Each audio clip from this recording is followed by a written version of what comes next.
आप सुन रहे हैं मुंशी प्रेमचंद की कहानी सौत। जब रज़िया के 2-3 बच्चे होकर मर गए और उम्र ढल चली तो रामू का प्रेम उससे कुछ कम होने लगा और दूसरे ब्याह की धुन सवार हुई। आए दिन रज़िया से झकझक होने लगी। रामू एक न एक बहाना खोजकर रज़िया पर बिगड़ता और उसे मारता और अंत को वो नई स्त्री ले ही आया। इसका नाम था दासी। चंपई रंग था, बड़ी बड़ी आंखें, जवानी की उम्र। पीली कृशांगी रजिया भला इस नौ यौवना के सामने क्या जचती। फिर भी वो जाते हुए स्वामित्व को जितने दिन हो सके अपने अधिकार में रखना चाहती थी। गिरते हुए छप्पर को थूनियों से संभालने की चेष्टा कर रही थी। इस घर को उसने मर मर कर बनाया है, उसे सहज ही में नहीं छोड़ सकती। वो इतनी बेसमझ नहीं है कि घर छोड़कर चली जाए और दासी राज करे। एक दिन रज़िया ने रामू से कहा, मेरे पास साड़ी नहीं है, जाकर ला दो। रामू उसके एक दिन पहले दासी के लिए अच्छी सी चुंदरी लाया था। रज़िया की मांग सुनकर बोला, मेरे पास अभी रुपया नहीं है। रज़िया को साड़ी की उतनी चाह न थी जितनी रामू और दसिया के आनंद में विघ्न डालने की। बोली, रुपए नहीं थे तो कल अपनी चहेती के लिए चुंदरी क्यों लाए? चुंदरी के बदले उसी दाम में 2 साड़ियां लाते तो एक मेरे काम ना आ जाती। रामू ने स्वेच्छा भाव से कहा, मेरी इच्छा जो चाहूंगा करूंगा। तू बोलने वाली कौन है? अभी उसके खाने खेलने के दिन हैं। तू चाहती है उसे अभी से नोन तेल की चिंता में डाल दूं? ये मुझसे ना होगा। तुझे ओढ़ने पहनने की साध है तो काम कर। भगवान ने क्या हाथ पैर नहीं दिए? पहले तो घड़ी रात उठकर काम धंधे में लग जाती थी, अब उसकी डाह में पहर दिन तक पड़ी रहती है। तो रुपए क्या आकाश से गिरेंगे? मैं तेरे लिए अपनी जान थोड़े ही दे दूंगा। रजिया ने कहा, तो क्या मैं उसकी लौंडी हूं कि वो रानी की तरह पड़ी रहे और मैं घर का सारा काम करती रहूं? इतने दिनों छाती फाड़ कर काम किया, उसका ये फल मिला तो अब मेरी बला काम करने जाती है। मैं जैसे रखूंगा वैसे ही तुझे रहना पड़ेगा। मेरी इच्छा होगी रहूंगी, नहीं अलग हो जाऊंगी। जो तेरी इच्छा हो कर, मेरा गला छोड़। अच्छी बात है, आज से तेरा गला छोड़ती हूं। समझ लूंगी विधवा हो गई। रामू दिल में इतना तो समझता था कि ये गृहस्थी रजिया की जोड़ी हुई है, चाहे उसके रूप में उसके लोचन विलास के लिए आकर्षण न हो। संभव था कुछ देर के बाद वो जाकर रजिया को मना लेता, पर दासी भी कूटनीति में कुशल थी। उसने गर्म लोहे पर चोटें जमाना शुरू की। बोली, आज देवी जी किस बात पर बिगड़ रही थीं? रामू ने उदास मन से कहा, तेरी चुंदरी के पीछे रजिया महाभारत मचाए हुए है। अब कहती है अलग रहूंगी। मैंने कह दिया, तेरी जो इच्छा हो कर। दसिया ने आंखें मटकाकर कहा, ये सब नखरे हैं कि आकर हाथ पांव जोड़ें, मनावन करें और कुछ नहीं। तुम चुपचाप बैठे रहो, 2-4 दिन में आप ही गर्मी उतर जाएगी। तुम कुछ बोलना नहीं, नहीं उनका मिजाज और आसमान पर चढ़ जाएगा। रामू ने गंभीर भाव से कहा, दासी, तुम जानती नहीं हो वो कितनी घमंडीन है। वो मुंह से जो बात कहती है उसे करके छोड़ती है। रजिया को भी रामू से ऐसी कृतज्ञता की आशा न थी। वो अब पहले की सी सुंदरी नहीं, इसलिए रामू को अब उससे प्रेम नहीं है। पुरुष चरित्र में ये कोई असाधारण बात न थी, लेकिन रामू उससे अलग रहेगा इसका उसे विश्वास न था। ये घर उसी ने पैसा पैसा जोड़कर बनवाया, गृहस्थी भी उसी की जोड़ी हुई है। अनाज का लेन देन उसी ने शुरू किया। इस घर में आकर उसने कौन कौन से कष्ट नहीं झेले। इसलिए तो कि पौरुख थक जाने पर एक टुकड़ा चैन से खाएगी और पड़ी रहेगी। और आज वो इतनी निर्दयता से दूध की मक्खी की तरह निकाल कर फेंक दी गई। रामू ने इतना भी नहीं कहा, तू अलग नहीं रहने पाएगी। मैं या खुद मर जाऊंगा या तुझे मार डालूंगा, पर तुझे अलग ना होने दूंगा। तुझसे मेरा ब्याह हुआ है। हंसी ठट्ठा नहीं है। तो जब रामू को उसकी परवाह नहीं है तो वो रामू की क्यों परवाह करे? क्या सभी स्त्रियों के पुरुष बैठे होते हैं? सभी के माँ बाप बेटे पोते होते हैं? आज उसके लड़के जीते होते तो मजाल थी कि ये नई स्त्री लाते और मेरी ये दुर्गति करते। इस निर्दयी को मेरे ऊपर इतनी भी दया नहीं आई। नारी हृदय की सारी परवशता इस अत्याचार से विद्रोह करने लगी। वो आग जो मोटी लकड़ी को स्पर्श भी नहीं कर सकती, फूल को जलाकर भस्म कर देती है। दूसरे दिन रजिया एक दूसरे गांव में चली गई। उसने अपने साथ कुछ न लिया। जो साड़ी उसके देह पर थी वही उसकी सारी संपत्ति थी। विधाता ने उसके बालकों को पहले ही छीन लिया था, आज घर भी छीन लिया। रामू उस समय दासी के साथ बैठा हुआ आमोद विनोद कर रहा था। रजिया को जाते देखकर शायद वो समझ न सका कि वो चली जा रही है। रजिया ने यही समझा। इस तरह चोरों की भांति वो जाना भी न चाहती थी। वो दासी को, उसके पति को और सारी गांव को दिखा देना चाहती थी कि वो इस घर से धेले की भी चीज नहीं ले जा रही है। गांव वालों की दृष्टि में रामू का अपमान करना ही उसका लक्ष्य था। उसके चुपचाप चले जाने से तो कुछ भी ना होगा। रामू उल्टा सबसे कहेगा। रजिया घर की सारी संपदा उठा ले गई। उसने रामू को पुकार कर कहा, संभालो अपना घर, मैं जाती हूँ। तुम्हारे घर की कोई भी चीज़ अपने साथ नहीं ले जाती। रामू एक क्षण के लिए कर्तव्य भ्रष्ट हो गया। क्या कहे, उसकी समझ में न आया। उसे आशा न थी कि वो यूं जाएगी। उसने सोचा था जब वो घर ढोकर ले जाने लगेगी तब वो गांव वालों को दिखाकर उनकी सहानुभूति प्राप्त करेगा। अब क्या करे? दसिया बोली, जाकर गांव में ढिंढोरा पीटाओ, यहाँ किसी का डर नहीं है। तुम अपने घर से ले ही क्या आई थी जो कुछ लेकर जाओगी? रजिया ने उसके मुंह न लगकर रामू ही से कहा, सुनते हो अपनी चहेती की बातें, फिर भी मुंह नहीं खुलता। मैं तो जाती हूँ, लेकिन दस्सो रानी, तुम भी बहुत दिन राज न करोगी। ईश्वर के दरबार में अन्याय नहीं फलता। वो बड़े बड़े घमंडियों का घमंड चूर कर देते हैं। दसिया ठट्ठा मारकर हंसी, पर रामू ने सिर झुका लिया। रजिया चली गई। रजिया जिस नए गांव में आई थी वो रामू के गांव से मिला ही हुआ था, अतएव यहाँ के लोग उससे परिचित हैं। वो कैसी कुशल गृहिणी है, कैसी मेहनती, कैसी बात की सच्ची, ये यहाँ किसी से छिपा न था। रजिया को मंजूरी मिलने में कोई बाधा न हुई। जो एक लेकर दो का काम करे उसे काम की क्या कमी। 3 साल तक रजिया ने कैसे काटे, कैसे एक नई गृहस्थी बनाई, कैसे खेती शुरू की, इसका बयान करने बैठें तो पोथी हो जाए। संचय के जितने मंत्र हैं, जितने साधन हैं, वे रजिया को खूब मालूम थे। फिर अब उसे लाग हो गई थी, और लाग में आदमी की शक्ति का पारा पार नहीं रहता। गांव वाले उसका परिश्रम देखकर दांतों उंगली दबाते थे। वो रामू को दिखा देना चाहती है, मैं तुमसे अलग होकर भी आराम से रह सकती हूँ। वो अब पराधीन नारी नहीं है, अपनी कमाई खाती है। रजिया के पास बैलों की एक अच्छी जोड़ी है। रजिया उन्हें केवल खली भूसी देकर नहीं रह जाती, रोज 2-2 रोटियां भी खिलाती है। फिर उन्हें घंटों सहलाती है। कभी कभी उनके कंधों पर सिर रखकर रोती है और कहती है, अब बेटे और पति दोनों तुम ही हो। मेरी लाज अब तुम्हारे हाथ है। दोनों बैल शायद रजिया की भाषा और भाव समझते हैं। वे मनुष्य नहीं, बैल हैं। दोनों सिर नीचा करके रजिया का हाथ चाटकर उसे आश्वासन देते हैं। वे उसे देखते ही कितने प्रेम से उसकी ओर ताकने लगते हैं, कितने हर्ष से कंधा झुलाकर उस पर जुआ रखवाते हैं, और कैसा जी तोड़ काम करते हैं। ये वे ही लोग समझ सकते हैं जिन्होंने बैलों की सेवा की है और उनके हृदय को अपनाया है। रजिया इस गांव की चौधराइन है। उसकी बुद्धि, जो पहले नित्य आधार खोजती रहती थी और स्वच्छंद रूप से अपना विकास न कर सकती थी, अब छाया से निकलकर प्रौढ़ और उन्नत हो गई है।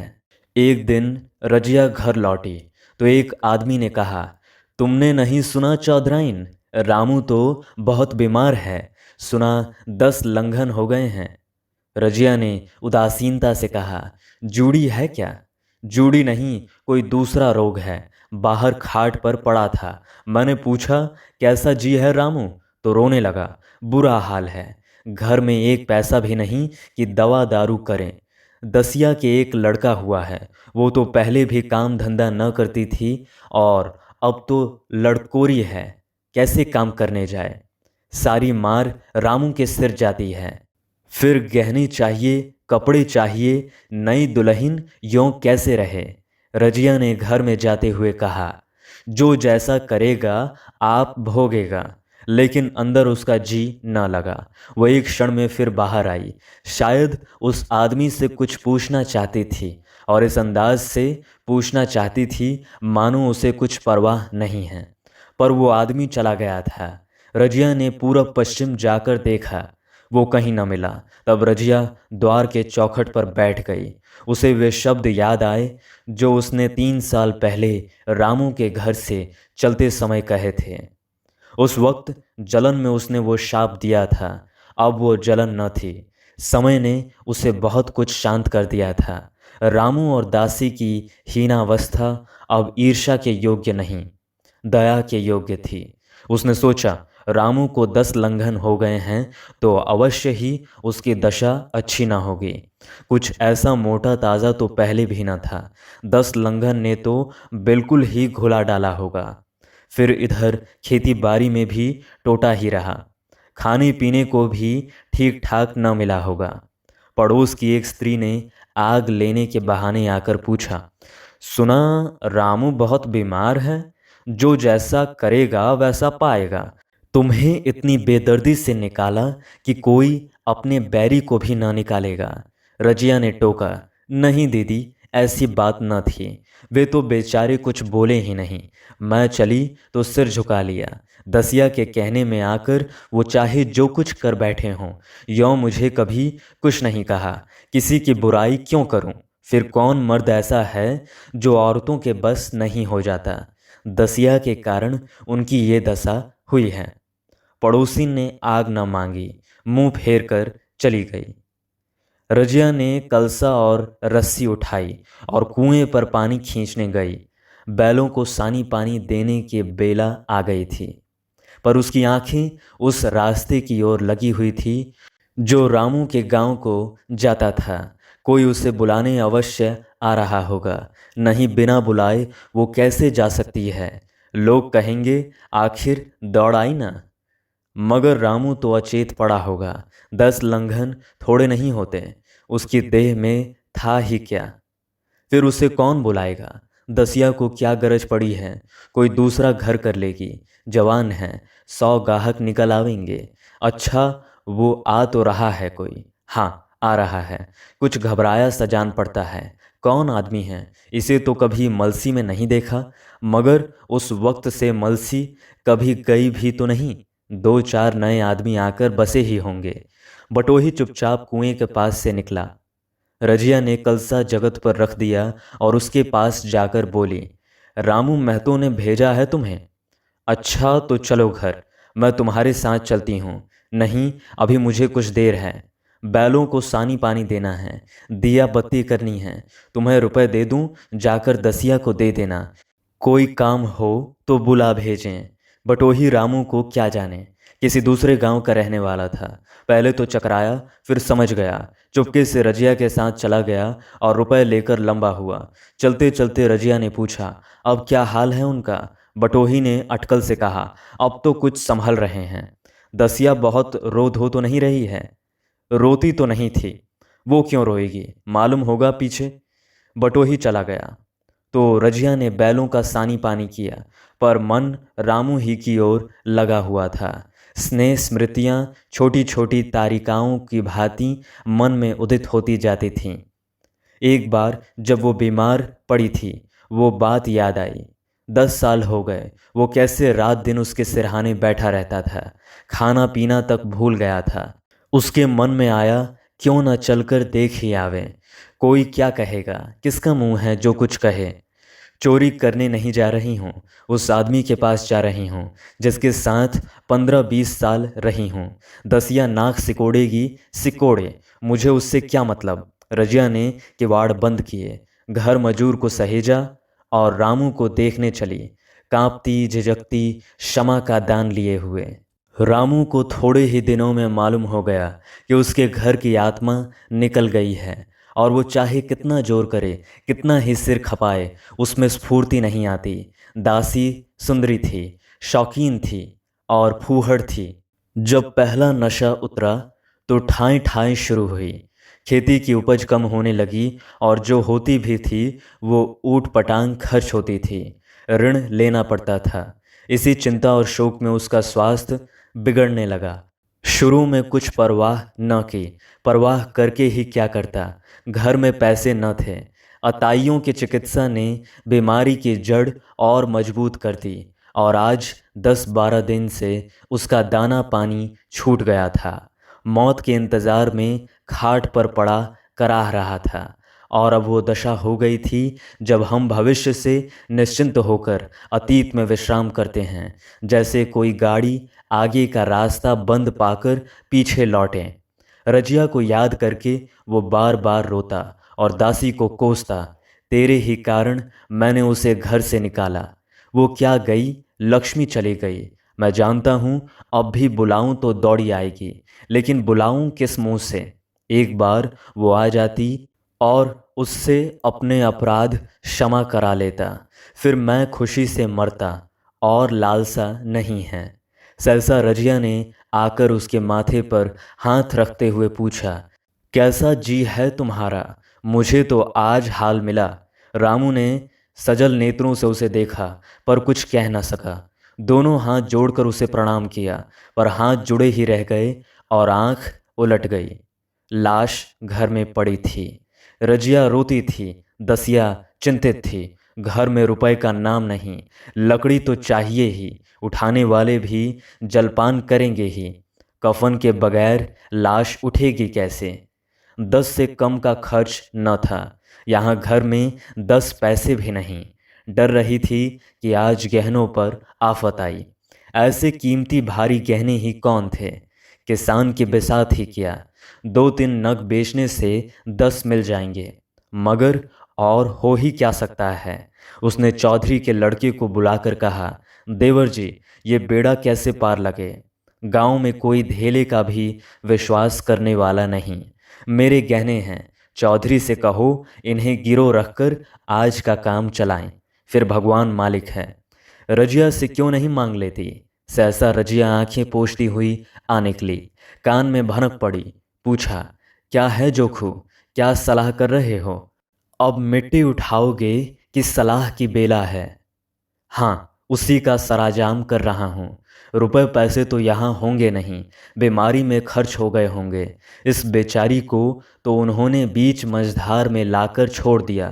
तुम लपककर उस घर चले जाओ भैया, कौन दूर है।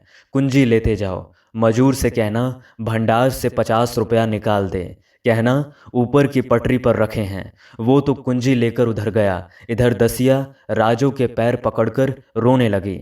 बहनापे के ये शब्द उसके हृदय में बैठ गए। उसने देखा रजिया में कितनी दया, कितनी क्षमा है।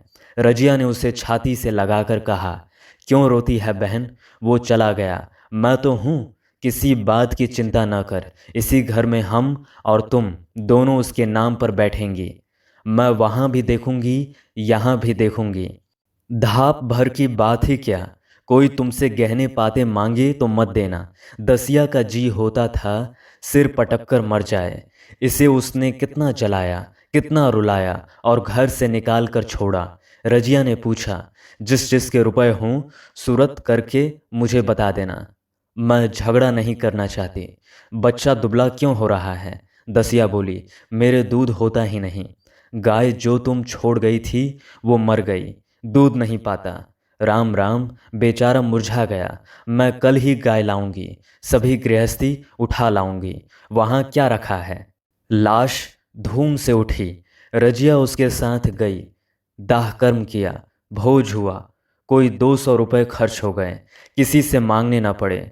दसिया के जौहर भी इस त्याग की आंच में निकल आए। विलासिनी सेवा की मूर्ति बन गई। आज रामू को मरे 7 साल हुए हैं। रजिया घर संभाले हुए है। दसिया को वो सौत नहीं, बेटी समझती है। पहले उसे पहनाकर तब आप पहनती है, उसे खिलाकर आप खाती है। जोखू पढ़ने जाता है, उसकी सगाई की बातचीत पक्की हो गई है। इस जाति में बचपन में ही ब्याह हो जाता है। दसिया ने कहा, बहन गहने बनवाकर क्या करोगी? मेरे गहने तो धरे ही हैं। रजिया ने कहा, नहीं री, उसके लिए नए गहने बनवाऊंगी। अभी तो मेरा हाथ चलता है, जब थक जाऊं तो जो चाहे करना। तेरे अभी पहनने ओढ़ने के दिन हैं, तू अपने गहने रहने दे। नाइन ठकुर सुहाती करके बोली, आज जोखू के बाप होते तो कुछ और ही बात होती। रजिया ने कहा, वे नहीं हैं तो मैं तो हूँ, वे जितना करते मैं उसका दूना करूँगी। जब मैं मर जाऊँ तब कहना जोखू का बाप नहीं है। ब्याह के दिन दसिया को रोते देखकर रजिया ने कहा, बहू तुम क्यों रोती हो? अभी तो मैं जीती हूँ, घर तुम्हारा है, जैसे चाहो रहो। मुझे एक रोटी दे दो बस, और मुझे क्या करना है? मेरा आदमी मर गया, तुम्हारा तो अभी जीता है। दसिया ने उसकी गोद में सिर रख दिया और खूब रोई। जी जी, तुम मेरी माता हो, तुम ना होती तो मैं किसके द्वार पर खड़ी होती? घर में तो चूहे लौटते थे, उनके राज में मुझे दुख ही दुख उठाने पड़े। सुहाग का सुख तो मुझे तुम्हारे राज में मिला। मैं दुख से नहीं रोती, रोती हूँ भगवान की दया पर कि कहाँ मैं और कहाँ ये खुशहाली। रजिया मुस्कुराकर रो दी।